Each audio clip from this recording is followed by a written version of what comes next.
Bonita's Kitchen. What I'm going to be making for you today is Traditional Newfoundland dark rum fruitcake. What I'll do now is show you a few of the ingredients, and as we go and mix it all together, I'll show you more about that then. Okay, we're going to be using flour. You could use cake flour or all-purpose. We're going to be using brown sugar, molasses, cinnamon, dark rum, whatever flavor you like. We're going to be using several different fruits.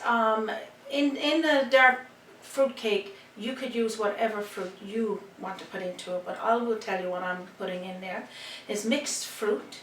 You can buy it in your store, in your market, and it'll say on it mixed fruit. I'm putting red cherries, green cherries, putting some pitted dates, some cranberries. You can go dry or fresh. And then we'll use egg. I'm going to be using salt. I'm using sea salt and baking soda.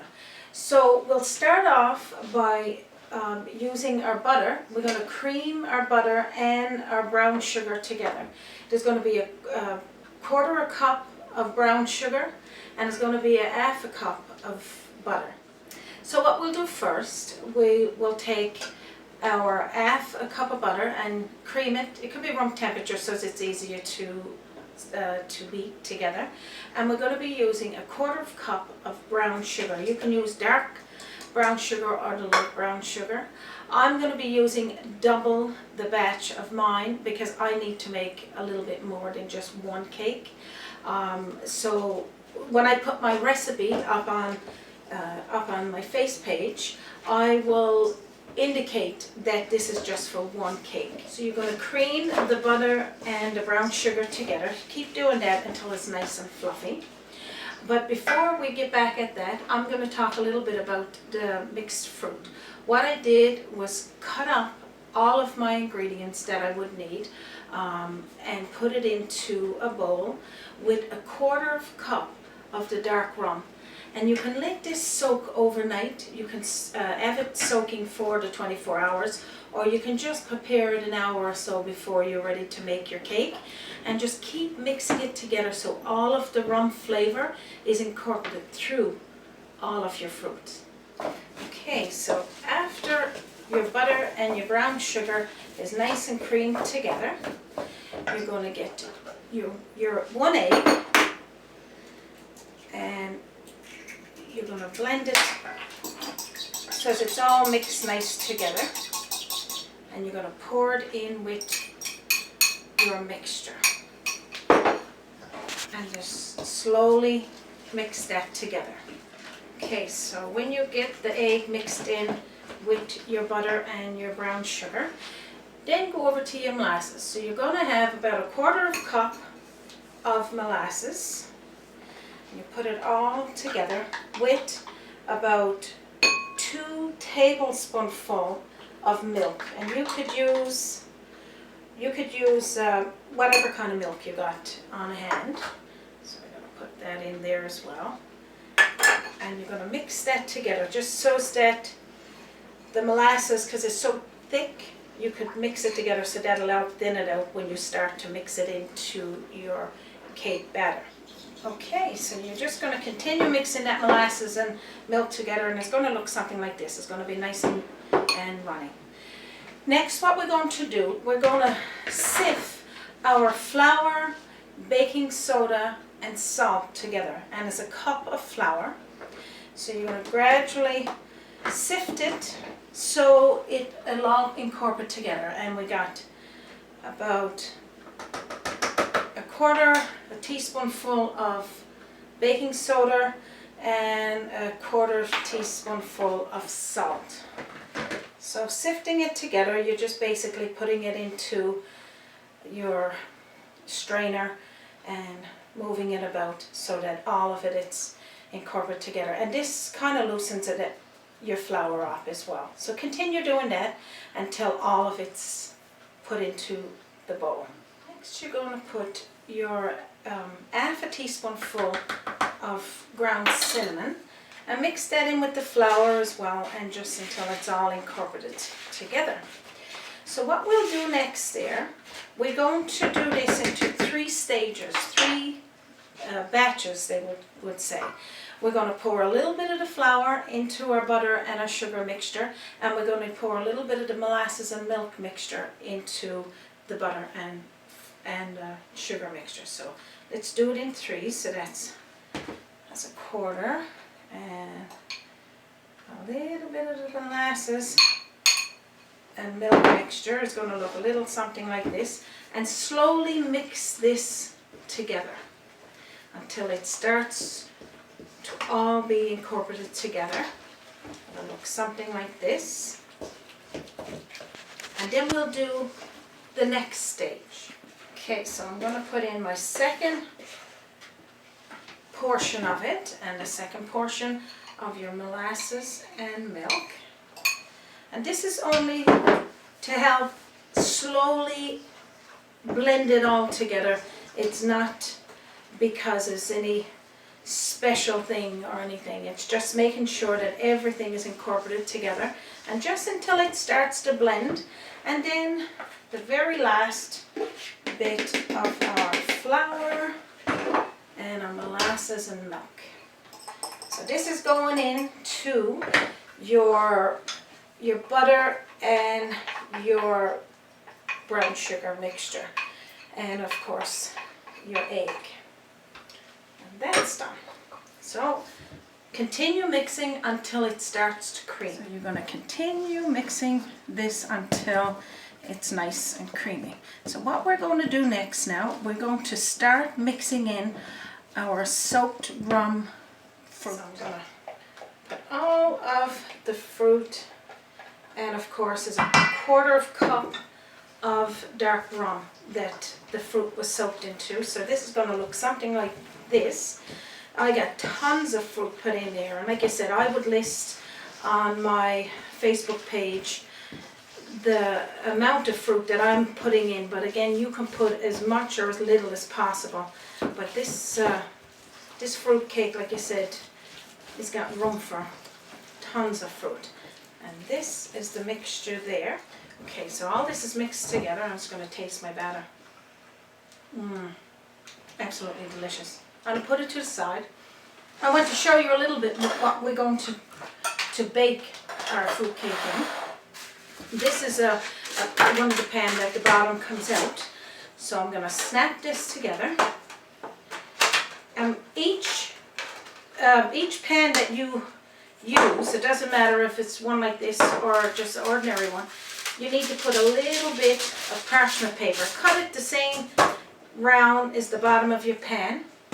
And I'm going to be using 4 cans. It's just, if you add a bean can, if you add a mushroom can, clean them. Be careful of the edge because it might be a little sharp. And I cut out a little piece of parchment paper, and this is to go in the bottom. This helps when we go to pour it out. And we're going to take a little bit of oil. You could use vegetable oil, canola oil, whatever, but not olive oil, because olive oil tends to burn. Okay, so I think I'm all greased inside. So the reasons for using these tin cans, I'm having these for Christmas gifts. I'm going to be wrapping them nice, and I will show you a little later on in my show what it's going to look like. But basically, if it's all clean, the paper is taken off, there's nothing there to catch a fire in your oven, they're good to bake in. So what I just did is preheat my oven to 325, and I'm going to start putting my cake mix now into each pan and into the cans to get ready to bake them. Okay, so I'm going to put equal amounts of cake mix in each one. Only 3/4 the way up. We don't need the full tin. You also can get little cake pans. They're just miniature size. If you want to do pretty much what I'm doing here now, making as a Christmas gift for somebody. But this makes it a little more fancier. It gives you that look of a tin and the shape of a tin when it comes out. When your cake goes in the oven, we're going to be baking it for 40 to 45 minutes. And what we can do before we turn off the oven and take it out, we're going to check it by putting a a little stick, toothpick into the cake. Okay, now that I got all the cake batter put into my pan, it's going to look something like this. And the same thing with the tins. They're going to be just a little over, almost 3/4 the way. I'm going to put this in my preheated oven now for 40-45 minutes. And then when it's completed, when it's baked, I'll explain what we're going to do next to our fruitcake. Okay, the 45 minutes are up on my baking of the cakes, so I'm going to check it now. Okay, so I'm just going to put a little poke. That is perfect. I'm going to check the can, and that's perfect. Okay, they're ready to come out. Okay, so now I'm going to remove this one from the pan, and I'm going to take these cans and put towards me, because I'm going to flip them upside down. Now these are quite hot, because I want for them to fall out of the cans.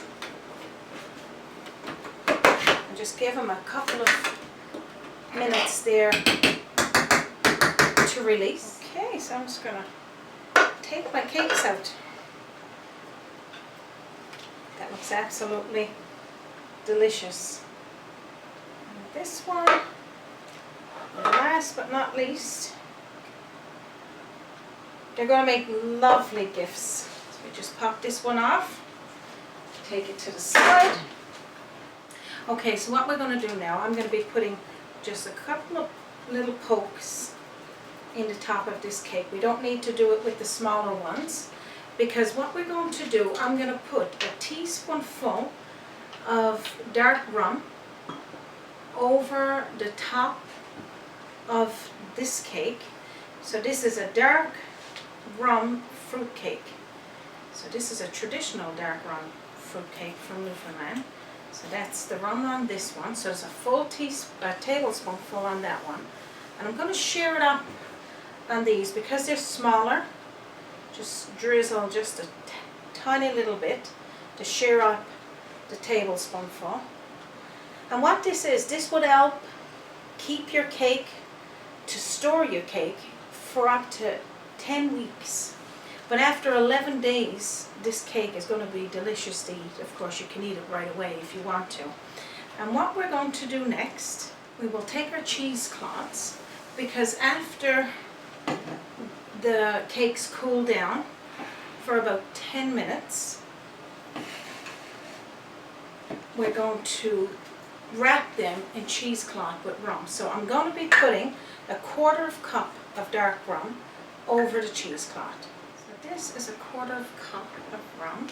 So we're going to drizzle over the cheesecloth and just make sure it's all equally incorporated through the cheesecloth.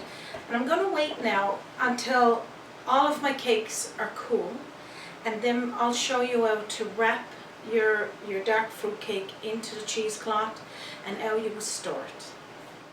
Okay, now that my cakes are starting to cool down, the little round ones are already cool, I'm going to take out my cheesecloth like this, and I'm going to show you how you will wrap and store your cake.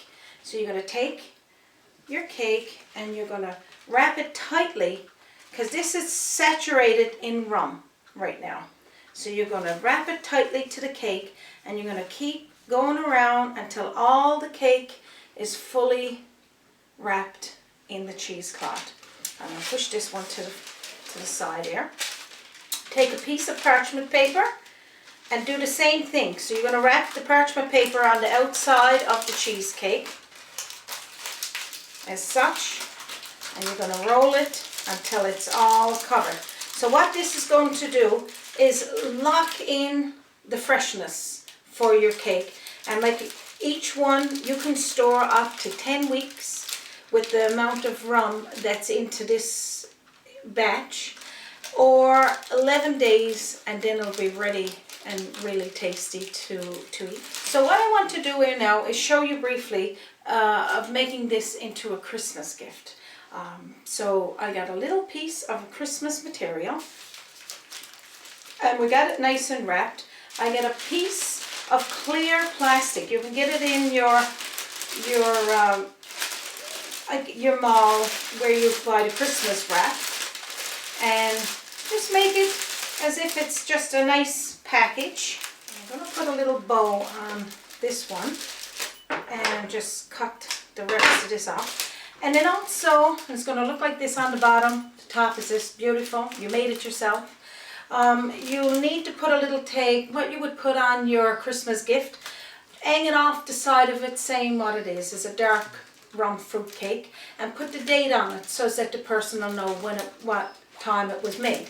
So basically what we're going to do now that the Christmas gift package is done, I want to show you how I'm going to wrap and store the bigger cake. Okay, so now the bigger cake, and they don't rise a lot because it's not one of these cakes that you're wanting this big fluffy cake. It's more the fruit cake and the rum that's submerged in it. So this is another big piece of cheesecloth. You want to wrap it closest to the cake as possible. It's drenched in rum. We got a 1/4 cup of rum, or a tablespoonful of rum, sorry, put over the cake itself and cooled into it. Then you got a 1/4 cup of rum put into the cheesecloth that we're using here now. So now we're going to take the parchment paper. Okay, so now that we got the parchment paper wrapped around the cheesecloth, we're going to take the cake now, we'll turn it upside down into this container. So it's going to look like this. It's the cake drenched in rum, we got the cheesecloth drenched in rum, now wrapped in the parchment paper. And you're going to take the lid, because you want it airlocked. So once the lid is down, you don't need to open it no more until you're ready to eat it. So in this case, there is enough rum in it right now to store it up to 10 weeks. You can eat it after 11 days, or you can eat it right away. That is entirely up to you. But the longer you wait, the more flavor that goes into this dark fruitcake. So thank you for joining me once again for Bonita's Kitchen. Please try this recipe, share it with your family and friends for our traditional Newfoundland dark rum fruitcake. Thank you, and you have a wonderful day.